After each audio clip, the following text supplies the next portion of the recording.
de constater l'implication de tous dans un soutien mutuel, dans une collaboration aimante. Chacun contribue, chacun apporte la pierre à l'édifice pour qu'un moment de partage comme celui-ci puisse apparaître et avoir lieu, et c'est toujours un bonheur. Souvent, je me questionne et je me dis, bon, j'ai rien à dire. En fait, moi, en tant qu'être humain, j'ai rien à dire. Mais il y a un travail à faire, voilà, c'est ça en fait. Il y a un travail à faire qui est d'être le porte-voix, le porte-parole d'une révélation de Dieu. Et voilà, le mot est prononcé, Dieu, c'est-à-dire l'être dans tous les êtres, le mystère insondable qui est la quintessence de l'existence. Il y a un monde qui apparaît, et si un monde apparaît, c'est qu'il y a un monde caché, un monde mystérieux, qui fait que peut apparaître le minéral, le végétal, l'animal, l'homme, des esprits, des génies, des égrégores, des forces, des vertus, des forces animatrices, des mémoires, des écritures, des alliances, des intelligences supérieures. Toute une hiérarchisation, toute une construction, toute une organisation qui fait que nous sommes dans une existence extérieure qui apparaît, mais qui vient d'un cachet, d'un mystère insondable. Donc, parler de Dieu, c'est de parler qu'il y a,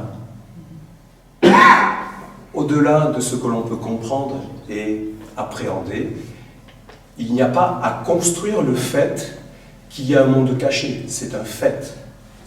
Ce monde caché, il est originel, pur.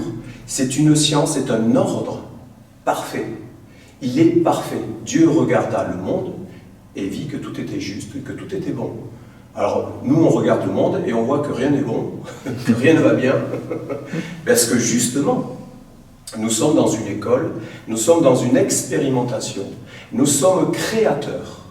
Dieu nous a donné des yeux, des oreilles, des mains, des pieds, un cœur, un ventre, une parole, pour être des créateurs, pour faire l'expérience de ce grand mystère et pour que nous aussi, nous soyons des êtres qui créons pour le bien de tous les êtres, qui ouvrons un chemin, comme vous l'avez fait ici, participant et mettant une pierre chacun à sa manière à l'édifice, pour que soit possible ce moment, ces fleurs, toute cette préparation, tout ce que je vois derrière moi, toute une écriture, tout un monde qui apparaît de vous tous.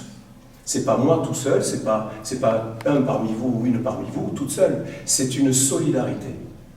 Sans le soutien, on ne peut rien faire. Donc, je suis heureux, même si je considère que le petit moi personnel, n'a rien à dire, je me mets au service. C'est pour ça que je prends la parole, quelque part, pour me mettre au service d'un monde plus grand, qui est la révélation de Dieu pour cette époque, la nation essénienne, qui s'incarne à travers un organisme concret qui est l'Église essénienne chrétienne de France, qui est une validation des mondes supérieurs, c'est une autorisation des mondes supérieurs pour que s'organise la religion de Dieu. Les humains ont été abusés par les religions et ne veulent pas entendre parler des religions, et je les comprends. Parce que on peut avoir la plus grande des beautés, mais si cette beauté est présentée devant un miroir déformant, alors cette beauté est difforme. Elle perd toute sa réalité, sa vérité originelle. C'est ce qui se passe quand l'homme n'est pas éduqué, comme nous disent les archanges. Moi, je disais qu'on était mal éduqué. L'archange, il me reprend et dit « Non, non, il n'est pas éduqué. » Alors, vous voyez, on a la responsabilité de se mettre au service d'une parole d'un monde supérieur. On s'incline. Et oui, l'homme n'a pas été éduqué. Je ne suis pas éduqué. Je suis en chemin. J'ai reçu une discipline qui me parle d'une éducation pour faire grandir en moi comme une semence, comme une pièce d'or du soleil des soleils, des êtres qui doivent fleurir comme une semence, comme une fleur. Parce que tout ce qui est dans la nature nous rappelle, nous révèle l'intelligence et son processus d'émancipation et d'évolution. Une graine, elle germe dans la terre, dans un environnement, elle entre dans un autre environnement, combinée avec l'eau, elle rentre dans l'air et puis elle ressemble au soleil. Elle s'épanouit, elle se nourrit des rayons du mystère du soleil, du seul œil, de la lumière, de la chaleur, de la vie. Tout ça, c'est un mystère, c'est une grandeur, c'est une façon de voir les choses. C'est une éducation, tout ça. Donc, je ne vais pas me taire, quand un espace comme celui-ci s'ouvre, il se passe que c'est une organisation qui fait qu'il y a une flamme qui est allumée. La flamme, c'est le foyer, c'est le feu, c'est le support, c'est une terre visible d'un monde mystérieux, originel, qu'on appelle Michael dans la tradition. D'accord? Et c'est cette flamme que j'allume parce qu'il y a des êtres dédiés qui entretiennent cette flamme. Parce que tout a un prix dans la vie. S'il y a la capacité, la possibilité de vivre ces moments, c'est parce qu'il y a des êtres qui se sont consacrés et qui se sont dédiés à ce qu'il y ait des moments comme celui-ci. Parce que dans le monde de l'homme, Dieu est mort. C'est la résurrection de Dieu, donc du Christ, de la vie. C'est tout ça. Alors ça ne fait pas de nous des êtres supérieurs. On a juste vu que c'était vrai.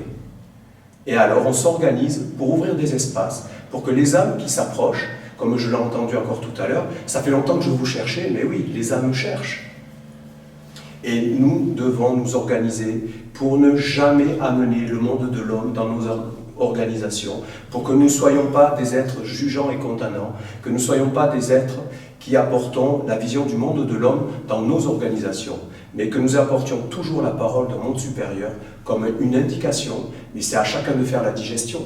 Dieu va nous donner une parole comme un panneau d'indication, et après c'est à nous de digérer, c'est-à-dire de se faire des corps de compréhension pour faire vivre cette grandeur. Et alors c'est la traversée des eaux de Moïse, il planta le bâton, c'est-à-dire un organe de sagesse qu'il a construit en lui, qui écarte les eaux des illusions. Alors il sait où il va, il connaît le cap de l'autre rive, d'être serviteur de Dieu. Et il ne se laisse plus attraper, c'est Jésus, le Christ, qui marcha sur les eaux. Vous voyez, c'est des symboles, qui s'est construit un corps intérieur, un éveil, une conscience, qui fait qu'il marche au-dessus des préoccupations du moi mortel. Donc d'une certaine inconscience, si vous voulez. D'accord? Tout ça, c'est une éducation. Et nous, ici, nous faisons ce partage dans la bonne humeur, dans la simplicité, dans la légèreté. Je ne suis pas là pour être un éducateur, je suis là pour dire que cette révélation de Dieu est vivante sur la terre, elle existe, elle s'organise, elle est jeune, c'est comme une jeune pousse, c'est comme un jeune enfant. Il faut en prendre soin comme vous le faites, en venant apporter chacun sa pierre à l'édifice avec des fleurs, avec vos sourires, avec j'avais oublié de l'eau, on m'amène de l'eau. Vous voyez, et tout ça c'est un bonheur. On est ensemble, vraiment. Donc nous accueillons Dieu, c'est nous qui faisons la part. Je travaille, comme disait Jésus, le Yeshua, le Christ à travers Jésus, disait je travaille et mon Père travaille aussi. Je travaille un avec lui, je fais ma part et lui il fait sa part. Je permets à Dieu de faire sa part en fait. Vous voyez, c'est nous qui sommes des créateurs. Au service de qui nous nous mettons? C'est ça la question. Voilà, on veut se mettre au service de l'intelligence originelle, pure, immuable. Alors il y a des critères pour savoir si c'est l'intelligence immuable et originelle. C'est que quand on est sur ce chemin, il y a des illusions qui nous quittent, il y a des difficultés qu'on doit traverser, ça c'est évident, parce que évidemment on arrive dans ce corps, on n'est pas parfait, on n'est pas un envoyé, un maître incarné, mais tout ça c'est des illusions. Même un maître incarné, il a besoin de travailler. Enfin, tout ça, c'est toujours un travail. C'est comme se laver, c'est tous les jours qu'on doit se laver, c'est une évidence. On a toujours l'occasion de se salir et de se souiller. Pollution, contamination.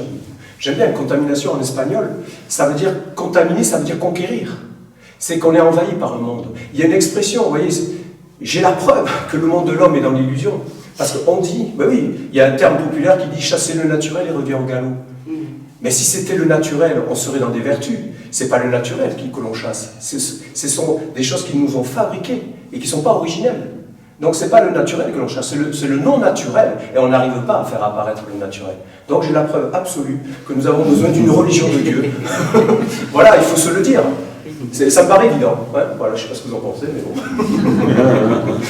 Non, c'est bien de savoir qu'il y a un chemin, c'est bien de savoir qu'il y a un ordre, qu'il y a une structuration, qu'il y a tout un travail. Alors certes, il y a un travail, voilà, ça c'est sûr que c'est pas en étant passif, voilà, ça ne marche pas comme ça. Si c'était pour qu'on soit passif, on n'aurait pas de capacité. Je parlais des yeux, des oreilles, de la capacité de parler, de sentir, de toucher. On n'aurait pas tout ça. Ça voudrait qu'on serait un tronc là, comme ça, passif. On a une responsabilité. Dans la hiérarchisation des mondes, on a une responsabilité. Il y a des règles qui dépendent de nous. Comprenez? Il nous constitue et il dépend de nous. On va le chanter un petit peu tout à l'heure. La mère, matière, maternée. Je vis, je respire dans la maison de Dieu, donc c'est l'espace de la maison de Dieu. Et nous sommes dans cet accueil. Et nous acceptons la discipline, cet ordre, comme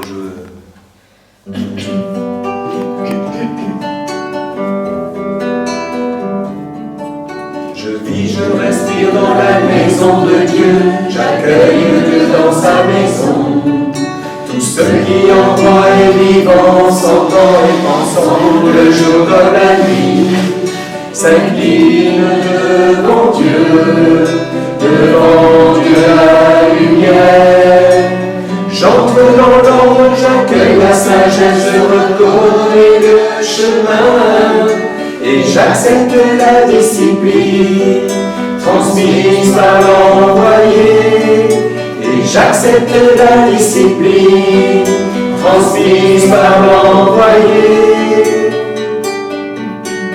Mon âme vit, respire et pense dans la maison de Dieu. Tout ce qu'elle fait le jour et la nuit est sous l'inspiration. La bénédiction et la protection de Dieu, la lumière de sa maison, car la lumière est bonne. Dieu se révèle, il est le bien commun. Dieu se révèle, il est le bien commun.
Dépasser des mondes. Vous voyez que nous sommes créateurs. Chanter, c'est l'art d'être ensemble, dans une élévation, dans une conscience différente. On quitte des préoccupations. On est ensemble, on se soutient. C'est très, très important. Très, très important. C'est ce que je vois. La religion de Dieu, c'est un vocable qui choque, et je sais très bien.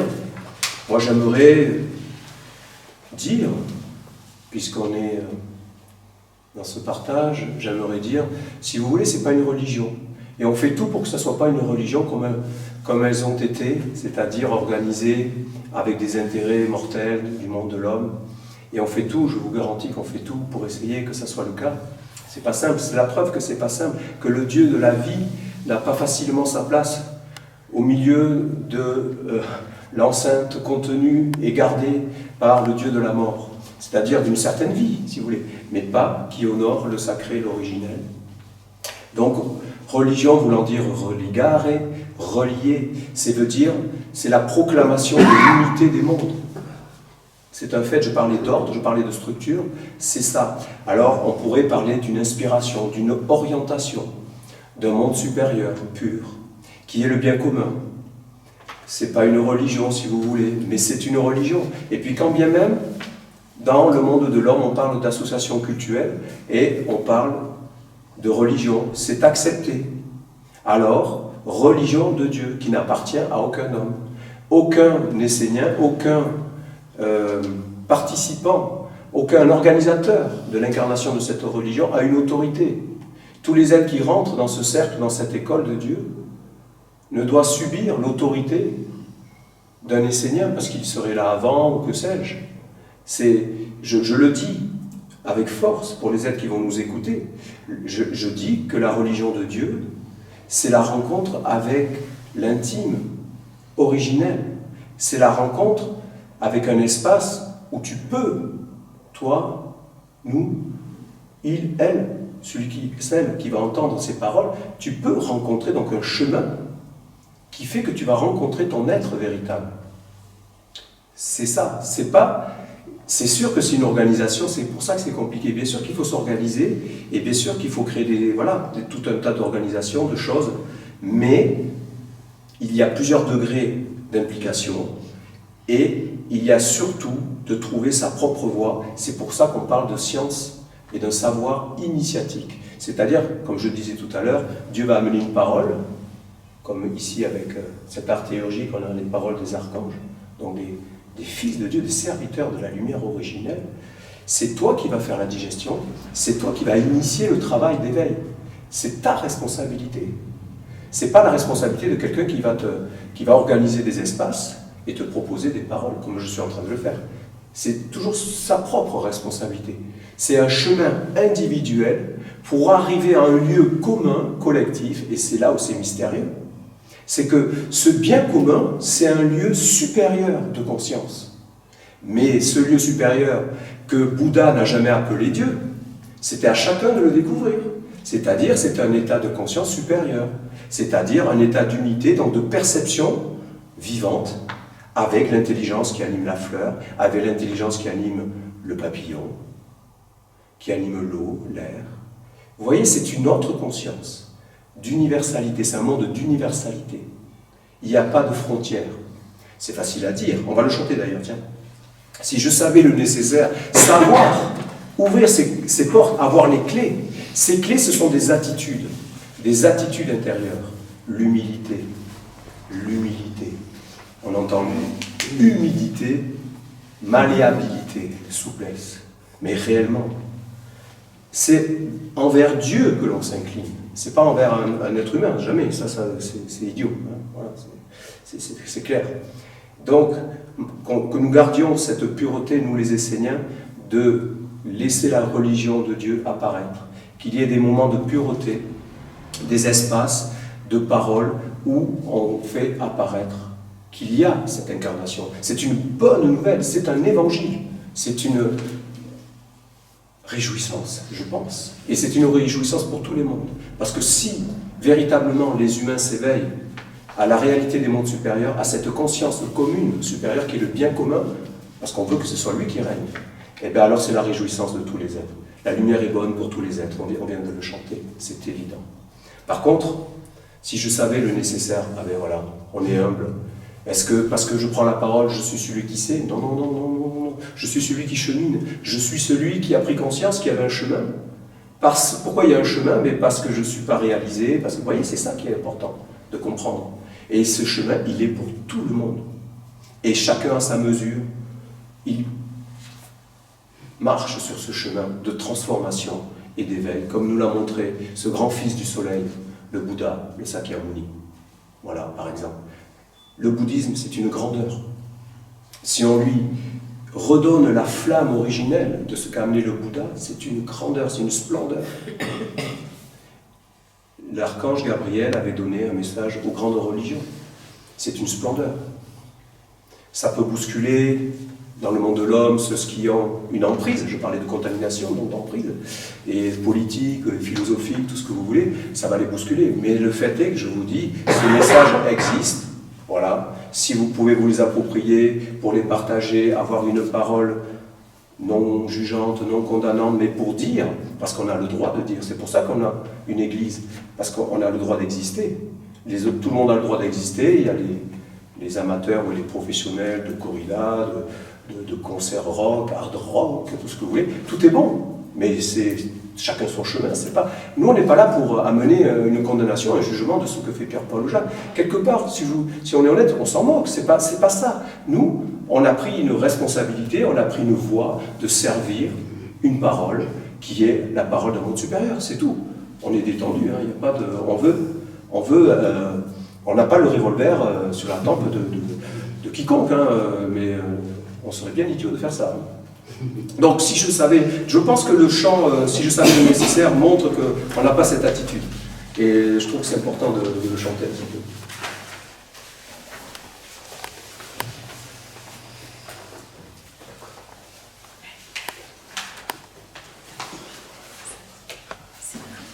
Ça vous va ?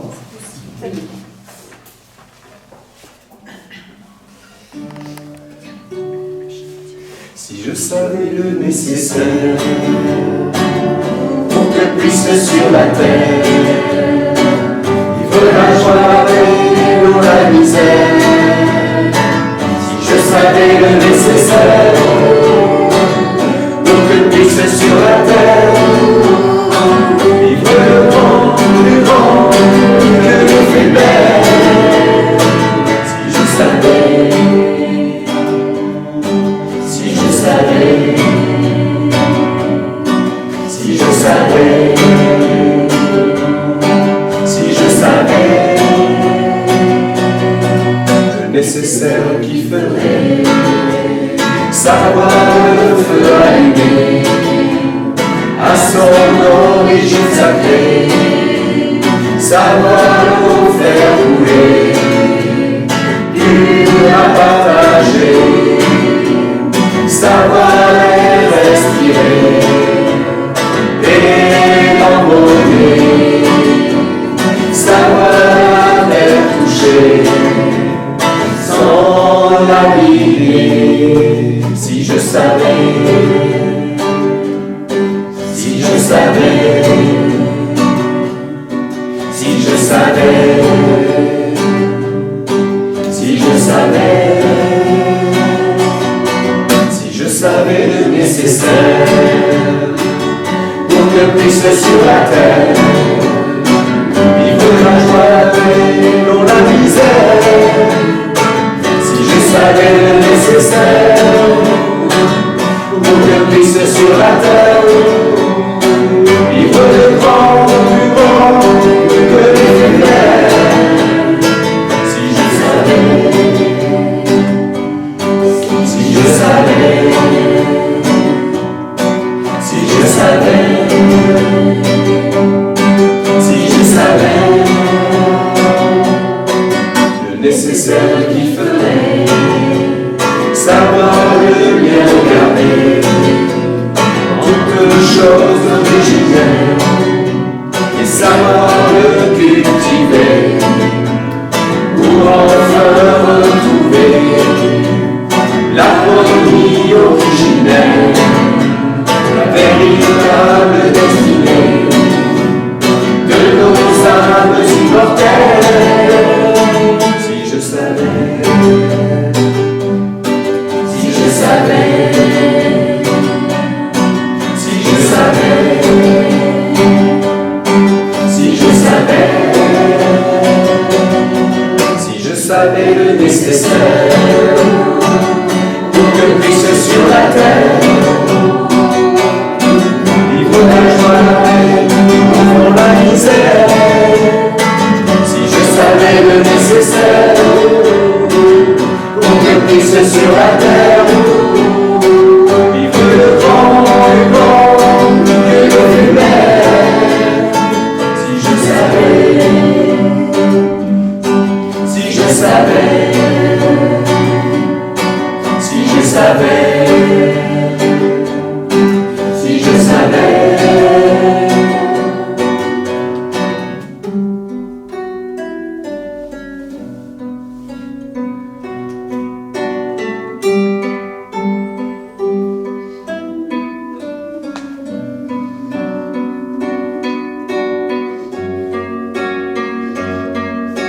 pour que puisse ce nécessaire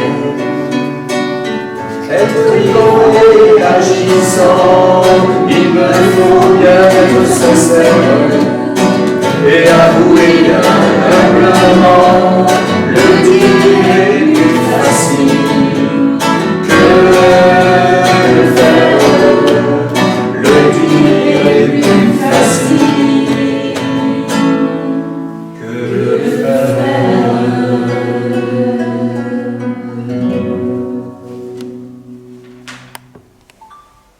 Garder le lien vivant. Si nous le savions, si tous nous savions faire ça, nous ne serions pas dans le monde comme il est. Nous avons le monde que nous méritons. Voilà. Donc, c'est une joie d'avoir un chemin sous ses pieds. Nous invitons le règne que gouverne. Nous voulons la gouvernance, parce qu'il y a toujours un ciel au-dessus de nous. Quoi que nous fassions, il y a toujours une terre sous nos pieds, c'est-à-dire un monde que nous réalisons, et qui est inspiré par un monde plus subtil, qui viennent comme des pensées, comme une inspiration, comme une orientation. Et l'essentiel, quand on découvre l'espace des Esséniens, de la maison de Dieu, de cette éducation, c'est de donner la priorité, la première impulsion à Dieu, de donner la priorité à la parole qui peut nous inspirer, nous guider, qui sont contenues dans la Bible essénienne, donc la révélation, la Bible du nouveau commencement. C'est l'étalonnage d'une sagesse pour tous les êtres. Quand on rencontre les Esséniens, il est incontournable d'avoir une Bible. Vraiment, j'invite tous les êtres qui rencontrent les Esséniens, n'hésitez pas à acquérir une Bible. Croyez-moi, vous aurez sur votre chevet une excellente lecture qui va bien au-delà de ce que vous pouvez imaginer. Parce qu'un monde supérieur, jamais il a une condamnation véritable. Il a toujours de l'intelligence, il y a toujours une possibilité. Il te voit, il y a un œil qui te voit. Toi, tu crois que non, mais il y a un œil qui te voit. Il a vu que tu as acheté la Bible essénienne. Il a vu que tu es en chemin. Il a vu que tu es dans une démarche. Alors tu te poses des questions. Tu es perdu. Tu ne sais plus où tu en es. Tu as rencontré les Esséniens sur Internet. Tu ne les as pas rencontrés physiquement. Tu achètes une Bible. Mais tout est possible. Dieu est grand. Vraiment, Dieu est grand. Alors, tu t'interroges. Tu as des complications. Vraiment, tu es éprouvé. Tu as la Bible. Tu peux être étonné. Vraiment étonné. Moi, je l'ai fait, cette expérience. J'en parle pas trop, mais j'ai fait cette expérience à travers des êtres qui prennent confiance dans ce que je dis, tout ça. Bon, alors, et puis pas, mais au bout d'un moment, je sors le pavé de sagesse. Voilà. Il n'y a rien à dire. Alors, je leur dis, écoutez, voyez, c'est pour ça que je dis ce que je suis en train de dire, et que c'est vrai. Ah, ils sont là. Ah bon, tu crois, mais... Écoute, vas-y. Et alors, ça me parle. Ah, c'est tout à fait ça.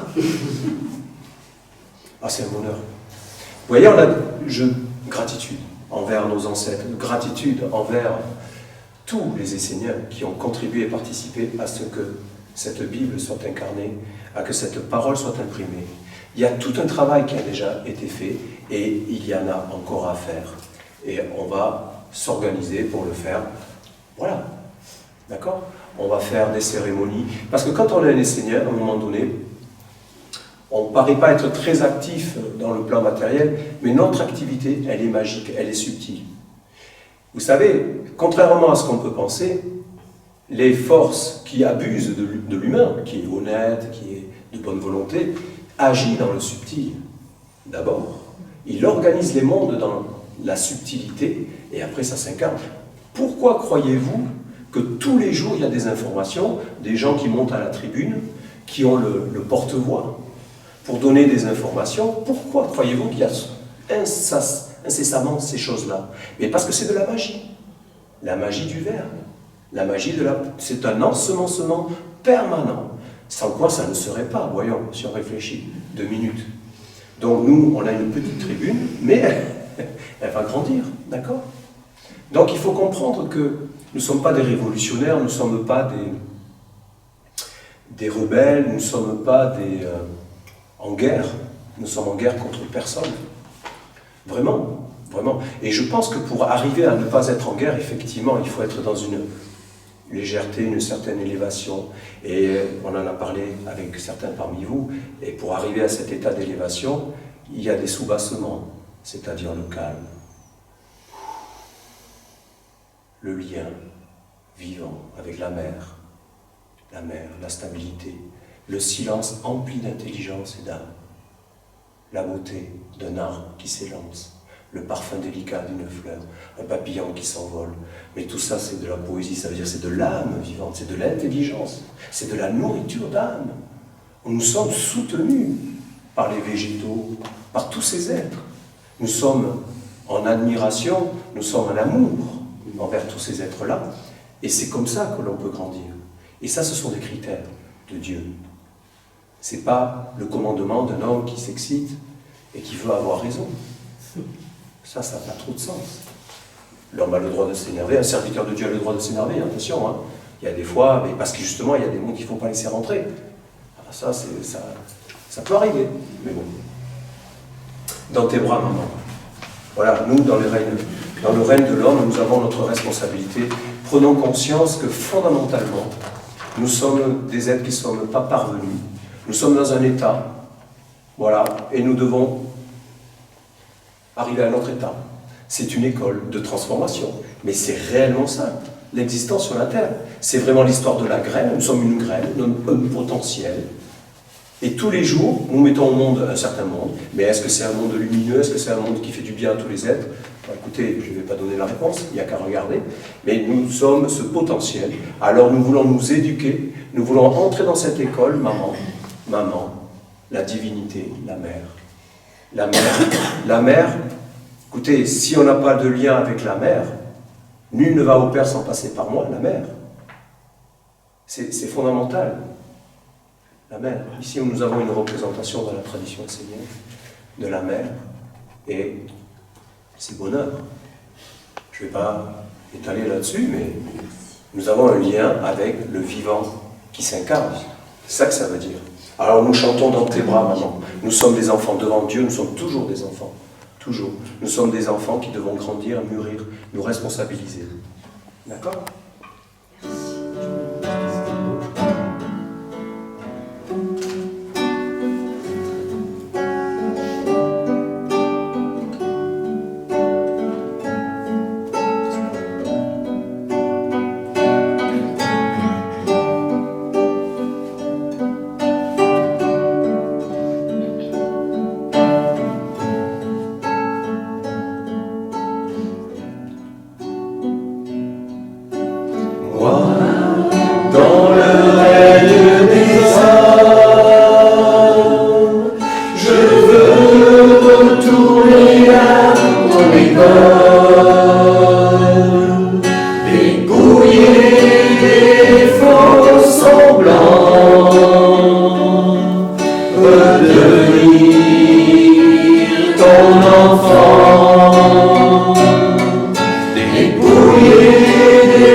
qui dépouille les faux semblants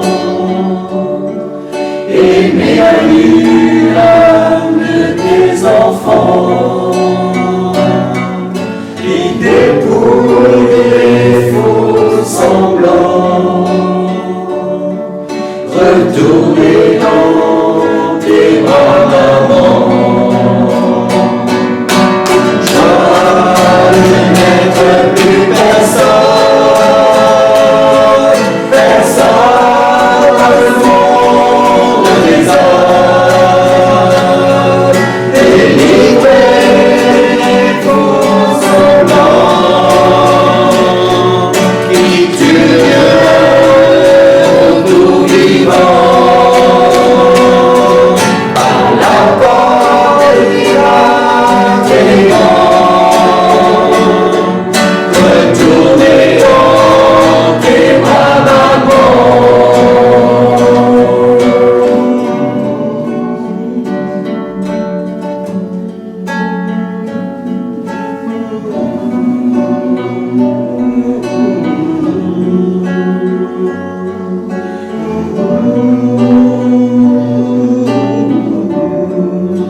Religion, l'art de se relier. L'art de se relier à l'essentiel, au fondamental, par la porte de tes 4 éléments. Qui peut nier que l'on peut vivre sans la terre? Qui peut nier qu'on peut vivre sans l'eau? Qui peut nier qu'on peut vivre sans l'air, sans le feu? C'est fondamental. Dieu se révèle à travers le plus petit, et le plus petit, c'est le plus grand serviteur. D'accord? On voit toujours l'homme, l'homme, l'homme, l'homme, l'homme. L'homme est un projet. Est un projet. L'homme n'existe pas. Personne dans le monde des hommes. Personne. Le projet du monde des hommes, c'est le projet des ténèbres. Je parle clairement. Hein. C'est un désenchantement. C'est des lumières qui s'éteignent. C'est toute une vie. Hein. C'est toute une organisation. C'est toute une forme d'intelligence. Hyper illusionnante. Hyper belle, parfois. En apparence. Les faux semblants. Dépouillement. C'est enlever des peaux. C'est un travail. Ça peut faire mal. De déchirer des choses. C'est pas rien, hein, mais c'est beau, parce que c'est la vérité. Il n'y a que la vérité qui est belle. Il n'y a que la vérité qui libère. C'est vraiment un chemin de travail. Alors, je ne dis pas ça pour effrayer ceux qui rencontreraient les Esséniens.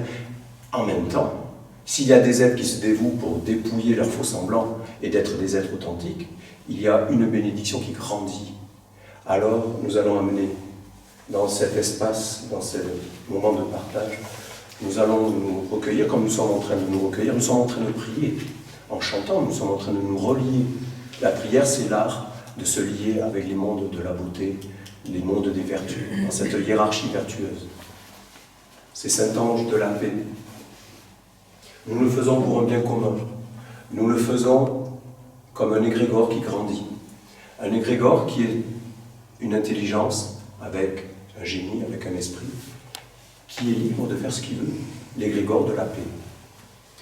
Saint-Ange de la paix, grand messager du mystère de Dieu et de sa vie parfaite, nous t'offrons le salut qui vient de toi, car le plus beau des saluts est celui de la paix. Nous voulons apprendre à donner le salut de la paix comme un acte de bénédiction et de guérison.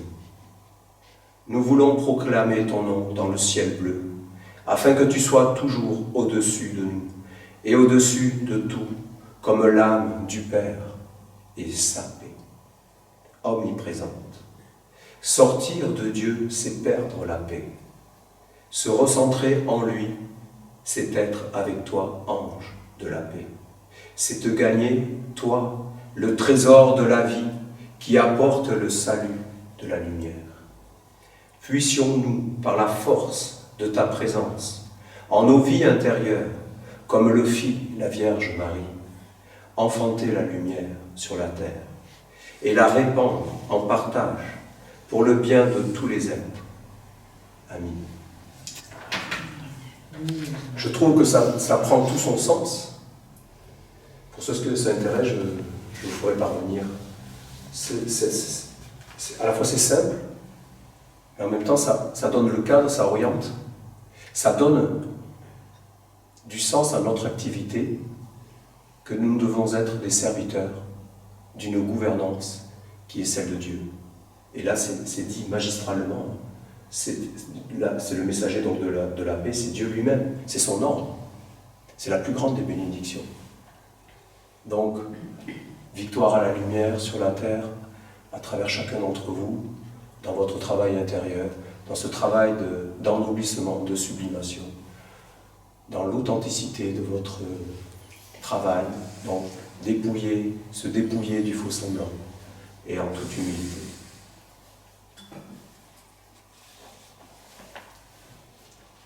Parce que Marie, quand on parle évidemment, Marie est un être qui n'est pas arrivé comme ça toute seule, qui était donc dans une solidarité, je parlais tout à l'heure de solidarité, que c'est une collectivité, c'est à plusieurs qu'on forme un corps plus grand que Marie a apparu, donc de génération en génération, tout un travail avait été fait, donc ces mondes d'ensemencement, ces mondes de la magie dont je parlais tout à l'heure, ces mondes subtils, qui fait qu'à un moment donné, il y a un être qui est adoré, qui est missionné pour mettre au monde.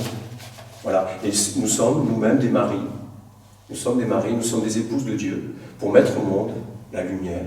Et c'est ce que nous faisons avec cette invocation à l'ange de la paix. C'est ce que nous faisons quand nous activons des cérémonies. Et des cérémonies, ça veut dire des écritures qui révèlent l'intelligence d'un monde supérieur.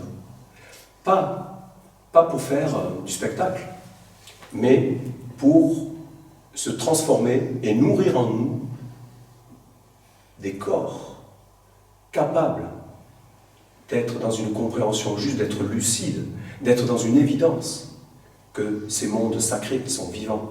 Alors quand c'est une évidence, plus rien ne peut vous ébranler. Vous n'êtes pas dans le doute. Voilà. Et donc vous faites ce travail de transformation, et quand vous le faites, vous le partagez, et la lumière passe d'un être à un être, jusqu'à que la lumière règne dans le monde. C'est un travail effectivement, où on conquiert des espaces. Donc, ce monde est contaminé par l'art d'éteindre la lumière, en fait, et de faire croire que chasser le naturel est rouillé au galop. Vous voyez, c'est l'inversion des valeurs. Et non, le naturel, on l'a perdu, c'est de rallumer la lumière et de vivre avec ces mondes d'intelligence et de beauté, comme la virginité, c'est ça, c'est cette pureté, c'est d'être neutre, en fait, c'est d'être soi, c'est d'être sans concept, c'est d'être libre de toute fabrication du monde de l'homme. C'est facile à dire, hein, on l'a chanté tout à l'heure. C'est très facile à dire, mais c'est ça. C'est pas facile. Donc Marie, fille de Gabriel, fille de la mère du monde, donc, de cette matrice qui ouvre le chemin de réalisation pour tous les êtres, de trouver le lien vivant avec tous les rêves.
Fille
allons accueillir la parole de Dieu dans la Bible du Nouveau Commencement.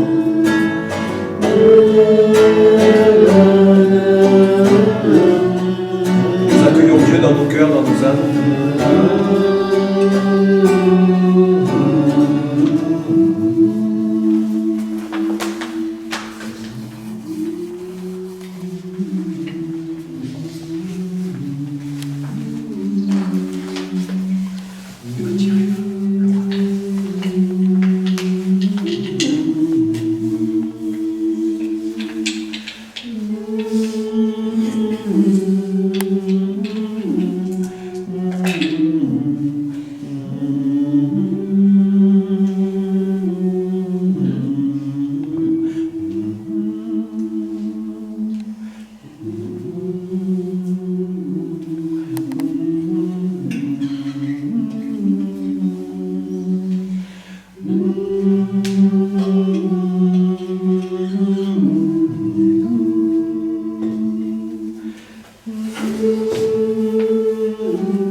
C'est parfait.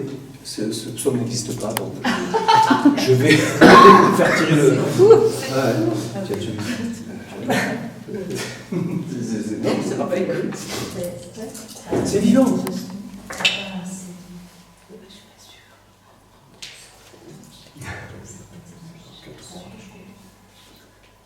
Celui-ci, il existe. Vous voyez, si ça n'existe pas, il y a un problème. Oui. Si la parole de Dieu n'est pas là, je vous dis, Dieu est mort dans le monde de l'homme. Dieu du vivant, Dieu la vie. Il ne faut pas voir ça. Non. D'accord, d'accord. Mais c'est parlant. S'il n'y a pas la parole de Dieu, écoutez, bon, soyons dans la gratitude. Très bien.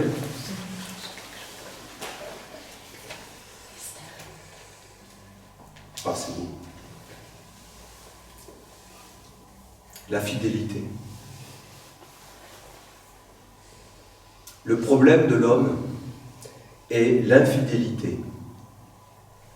Il vit des expériences, voit des choses qui correspondent à ce qu'il cherche et pourtant, il reste infidèle. Être fidèle, c'est vivre des expériences sacrées et ne pas les remettre en cause par la suite. Simplement parce que le trouble de la vie révèle un autre aspect des choses. Le véritable disciple est un être fidèle qui, premièrement, est convaincu parce qu'il a vécu des expériences authentiques et qui, deuxièmement, se base sur ces expériences pour fonder sa vie et son avenir. La fidélité est à l'image d'un couple.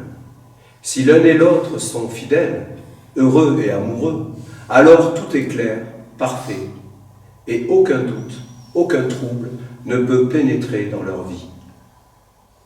S'ils regardent à l'extérieur et se comparent, ils peuvent en arriver à penser que ce qu'ils vivent est faux. Alors non. Seulement, ils deviennent infidèles envers eux-mêmes. Mais de plus, ils détruisent les pensées lumineuses des êtres qui essaient de venir sur la terre pour éclairer les hommes. Si tu n'es pas fidèle à tes expériences sacrées, en quoi croiras-tu?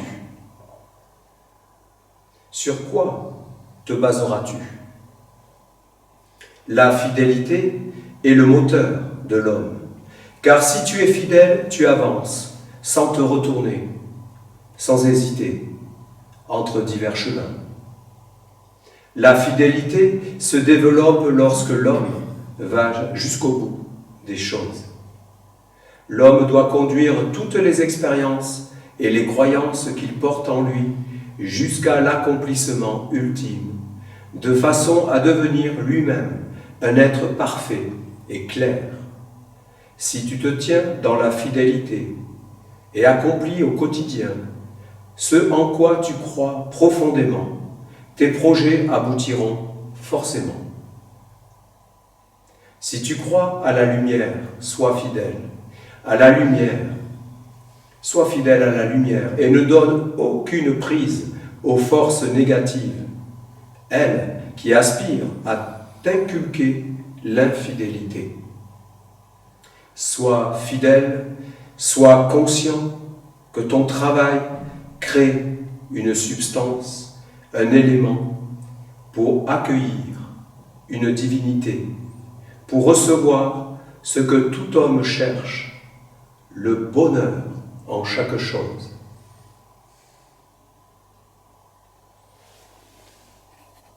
Ne plus remettre en question les expériences sacrées, de l'évidence d'un monde pur, originel. Si tu as fait l'expérience, que tu as été jusqu'au bout de ton expérimentation, alors continue, sois fidèle. L'infidélité, c'est quand on commence à regarder ailleurs et que rentrent d'autres mondes. C'est ce qu'on appelle l'adultère, je crois. En fait, c'est ça. On fait rentrer autre chose. Alors, le véritable disciple est un être fidèle, qui premièrement est convaincu parce qu'il a vécu des expériences authentiques et qui deuxièmement se base sur ces expériences pour fonder sa vie et son avenir. L'archange nous dit qu'effectivement, c'est un chemin de discipline. Si on est un disciple, on est sur un chemin de discipline envers une intelligence, envers une existence. Ce n'est pas une abstraction, ce n'est pas une théorie. Le monde, je l'ai dit au début, s'il est visible, c'est parce qu'il y a un monde invisible. S'il est rentré dans l'existence, c'est parce qu'il y a un monde dans la non-existence. Et ce monde de la non-existence que l'on ne connaît plus, parce qu'on a été dénaturé, parce qu'on a été éduqué et qu'on n'a pas connu la véritable éducation, fait que c'est celui qui règne et c'est lui qui domine. Donc si tu es un fidèle d'avoir trouvé donc par tes expériences sacrées de ce chemin authentique, de se renouveler de l'intérieur, de faire germer ton être vrai, alors si tu es dans cette évidence, ne lâche pas la corde, ne lâche pas le cap, ne lâche pas le chemin et continue à servir ce que tu sais être vrai. Dieu, la lumière révélée à travers les psaumes, Dieu, la lumière à travers les partages d'un office comme celui que nous sommes en train de vivre, à travers les chants, à travers les prières, à travers les cérémonies, pour passer d'un état à un autre, pour s'ennoblir, pour germer, pour grandir, pour fleurir, pour être l'épouse, donc comme la Vierge Marie, dans une virginité, c'est-à-dire dépouillée, comme on l'a chanté, du monde de l'homme, donc d'une certaine croyance, d'une certaine philosophie, d'une certaine volonté de mettre le mortel, donc le physique, le moi fabriqué en première place. On veut être délivré de cet envoûtement qui nous usurpe et qui nous dépossède de notre chemin véritable. Donc la fidélité dans le travail. Ce que tu sais être vrai, tu t'y mets, tu restes fidèle dans le travail, alors tu t'associes avec des êtres qui fait que l'infidélité ne peut pas apparaître et que tu restes dans une orientation claire, évidente. Donc, soyons fidèles et que notre travail crée une substance. Voilà, comme nous avons prié l'ange de la paix, nous mettons au monde, quand nous prions, nous créons un corps, réellement. Et ce corps, il agit là où il doit agir. C'est une substance, c'est une réalité, c'est un être qui apparaît. Et après, ça ne nous regarde pas. C'est impersonnel, ça c'est une clé aussi. C'est dans l'impersonnalité. Dieu seul règne. Nous voulons que Dieu règne, pas l'homme, pas notre volonté. Nous voulons récupérer notre destinée qui est au service de la volonté de Dieu. Que ta volonté soit faite, Père. Je veux récupérer, parce que c'est ça le travail, c'est de récupérer notre destinée. Parce que tant qu'on n'a pas traversé une certaine eau des illusions, on n'est pas en phase avec notre destinée véritable.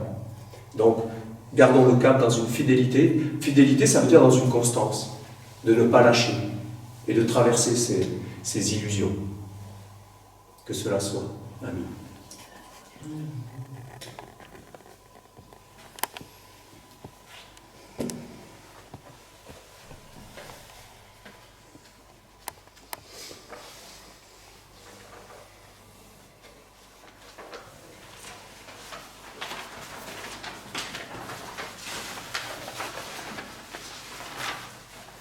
je travaille, mon père travaille, je travaille avec lui. On me dit délivre-moi Père, Père, Mère.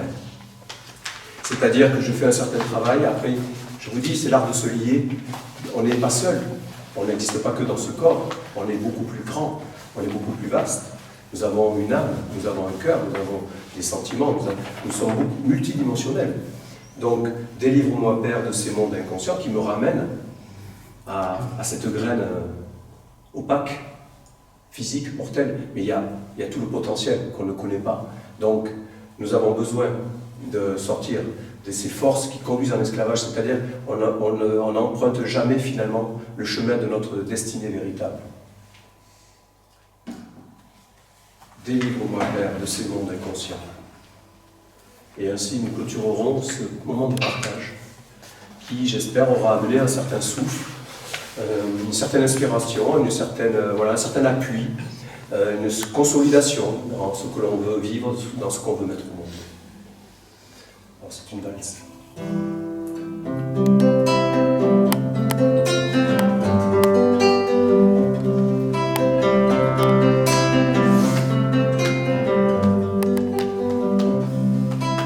Délivre-moi, Père, de ces mondes inconscients qui, en ce moi mortel, conduisent mes forces en esclavage.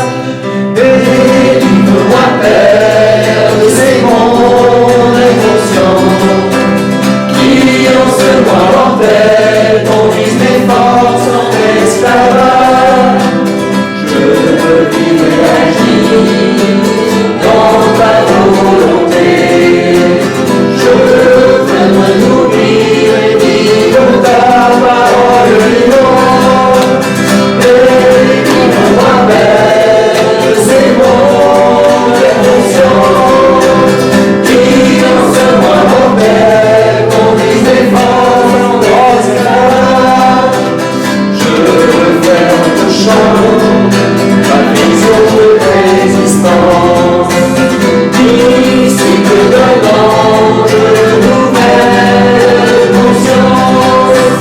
Délivre-moi, Père, de ces mondes inconscients qui, en ce moi mortel, conduisent mes forces en esclavage. Délivre-moi, Père, de ces mondes inconscients qui, en ce moi mortel, conduisent mes forces en esclavage. Je veux vivre et agir dans ta volonté, je veux me nourrir et vivre ta parole vivante. Délivre-moi, Père, de ces mondes inconscients qui, en ce moi mortel, conduisent mes forces en esclavage. Délivre-moi, Père, de ces mondes inconscients qui, en ce moi mortel, conduisent mes forces en esclavage. Dans la solidarité et dans ces mondes inconscients, nous raccompagnons la flamme de la religion de sa révélation sur la terre, qui s'organise, qui apparaissent le bien commun sur la terre, comme la victoire, comme le peuple vivant sur la terre, que la religion de Dieu vive et s'organise sur la terre. Conduisent mes forces en esclavage. Qui a envie d'être en esclavage? Donc vous voyez, on n'a pas envie d'être en esclavage, et pourtant l'humanité est en esclavage. Donc il y a bien le fait que nous n'avons pas récupéré notre destinée. Et donc la reconquête, ce n'est pas une reconquête de lutte, c'est une reconquête de guérison, dans l'intelligence. Voilà. Et cette intelligence, c'est se dépouiller des faux-semblants. Ces faux-semblants qui sont comme des peaux, comme des maquillages. Hein, on maquille, voilà, je ne veux pas employer le terme, mais on enjolive, voilà, c'est des apparences, voilà, on veut sortir de tout ça, on veut être authentique, l'authenticité. Voilà, donc c'est un bonheur, c'est une grandeur, et que vive et grandisse le chemin des Esséniens, que s'organise l'Église essénienne chrétienne de France, dont je suis pasteur et dans lequel ces partages sont possibles, et ces victoires et ces grandeurs, et que cette parole ouvre en vous, en chacun de vous, vous présents et vous qui écouterez ce partage, fasse grandir un réel espoir et vous réconcilie avec la religion. Cette idée d'une philosophie pratique supérieure qui n'appartient à aucun homme et qui ne conditionne aucun être pour être soumis et être mis en esclavage, mais au contraire pour être délivré de tout esclavage, parce que c'est la promesse que ça délivre de tout esclavage que d'être un serviteur d'un ange, c'est-à-dire d'un messager de Dieu, la lumière, parce que le monde de la lumière est vivant, parce que le monde de la lumière est réel, et c'est cela que nous voulons partager. Alors soyez bénis dans cette belle lumière de la tradition essénienne. Amen. Amen. Merci. Merci.